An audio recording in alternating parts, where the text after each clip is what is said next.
Lagi-lagi kita kedatangan opsi mic wireless dengan harga yang cukup terjangkau.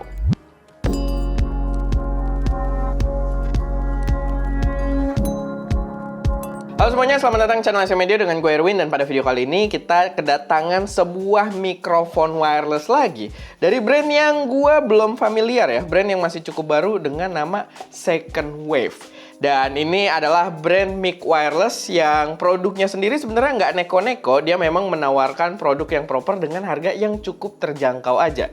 Dimana buat harganya sendiri dia dijual dengan harga Rp500.000 dan kalian udah dapet 2 transmitter dan juga aksesoris yang komplit kayak ya hardcase ini, dan juga semua aksesorisnya bisa ditaruh di dalam hardcase-nya ini. Buat build quality-nya sendiri sebenarnya dia terbilang oke, mengingatkan gue sama punyanya Sinco ya, yang dulu kita pernah coba juga dan pernah kita bawa beberapa kali adventure juga. Jadi bentuknya itu kelihatan profesional, nggak neko-neko, warnanya nggak aneh, build-nya juga nggak yang kelihatan norak gitu ya. Jadi masih kelihatan cukup rapi. Cuman memang ada beberapa concern yang gue sayangkan dari desainnya ini, yang padahal udah kelihatan profesional. Karena dia dari desain ini kelihatan kayak mic yang emang profesional banget, dan gue punya ekspektasi kalau dia bisa nge-record lewat lav gitu ya, lewat mikrofon clip-on yang bisa kita colok ke sini. Tapi anehnya di pengetesan kita itu dia nggak support dari berbagai lav yang kita pakai. Dia juga tidak membawa lav di paket penjualannya, dan pas kita tes justru dia bisa ngeluarin output audio gitu. Jadi, dan ini di transmitter ya, di receivernya juga ada, bisa kalau kalian pakai receivernya dan nggak pakai TRRS, kalian bisa colok buat headset juga sambil monitoring. Tapi yang gue agak bingung adalah ketika transmitternya juga mengeluarkan headset output gitu ya, karena kan ini buat yang kita pakai sebenarnya nggak butuh juga gitu headset output.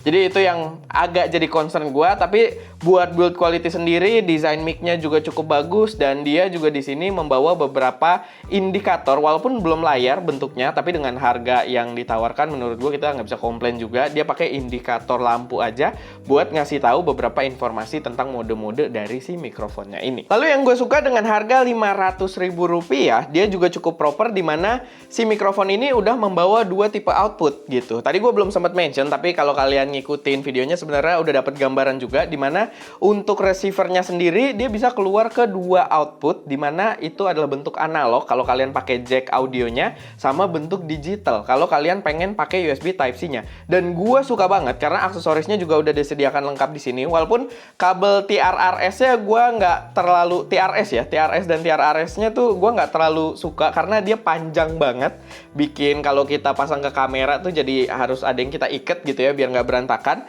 Tapi paling nggak disediain semua. Kalau kalian pengen ke HP Android pakai dari Type-C ke Type-C itu dapat kabelnya. Kalau kalian pengen ke iPhone yang pakai Lightning cable sebelum iPhone 15 gitu ya, itu juga disediain kabelnya di sini. Jadi tanpa perlu beli secara terpisah, dia udah support penggunaan di kamera maupun di device-device digital yang kalian pakai. Dan buat harganya itu oke banget menurut gua value-nya. Sama yang agak unik di paket penjualannya adalah dia mendapatkan sebuah headset untuk monitoring gitu ya. Ini agak beda gitu dibandingkan mic-mic yang lain, dan pastinya ini lumayan menambah value juga.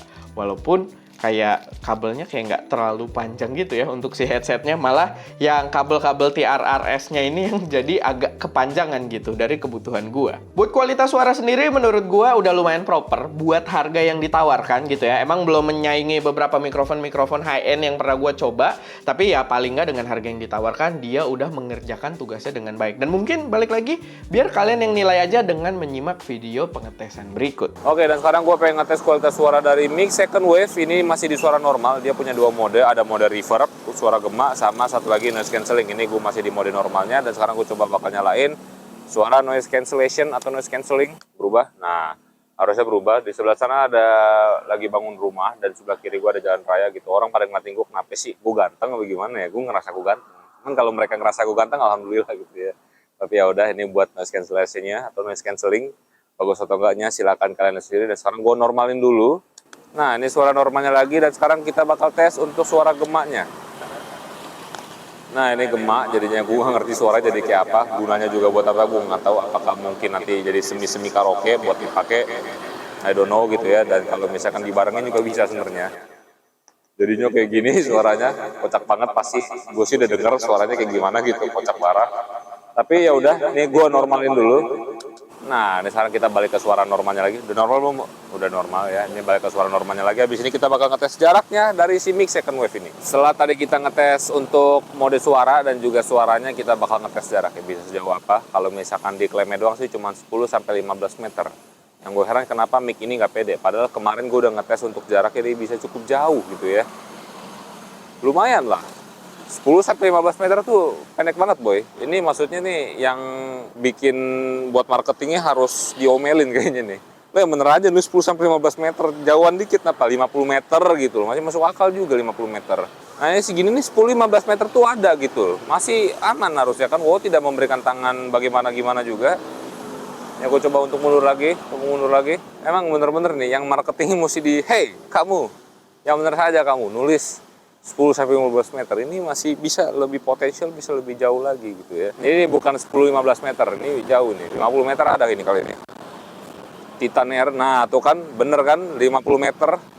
Titan Air segini berarti nih kalau bukan Aaron yang di Mobile Legends ya. Kalau Aaron yang di Mobile Legends dia pakai sarung dia. Ini si itu lihat tuh kan orang-orang ini nih sengaja dia pengen in frame. Kalau mau in frame sekalian aja madep mukanya, nggak usah ngeliat pemandangan kiri kanan bahwa gue gak tau dia bawa minum apa tuh ya. Tuh kan mabok kali ini orangnya, nggak tahu lah gue. Iya ganteng, gak usah benerin rambut, ganteng udah, lo ganteng. Tapi ya udah itu untuk pengetesan jaraknya dia bisa sampai 50 meter. Oke sekarang kita coba connect ke iPhone. Gimana untuk kualitas suaranya? Harusnya sih ya sama aja gitu ya. Kalaupun ada perbedaan paling beda dikit, beda transmisi kabelnya. Karena kabel iPhone sama kabel Android itu lebih bagus, lebih proper, jauh-jauh lebih proper dibanding kabel kameranya gitu. Itu apa adanya aja gue ngomong gitu ya. Karena yang ini braided, yang satu lagi AUX itu harusnya bisa dibikin yang pair, yang TRS-nya biar lebih niat lah gitu loh. Itu masukan aja sih sebenarnya. Cuman ya udah ini untuk kualitas suaranya bagaimana, bagus atau enggak, dikoneknya ke iPhone 12-nya Wowo. Ada bocah pakai sepeda, lo diem.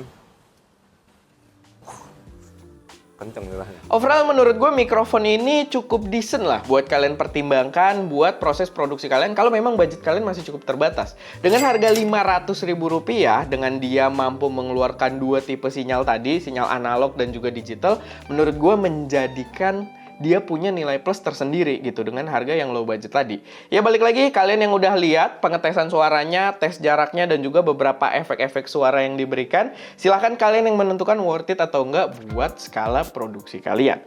Tapi ya, paling itu aja sedikit pembahasan dari kita. Kalau misalkan ada koreksi, saran, atau pertanyaan, silahkan taruh aja semuanya di kolom komentar.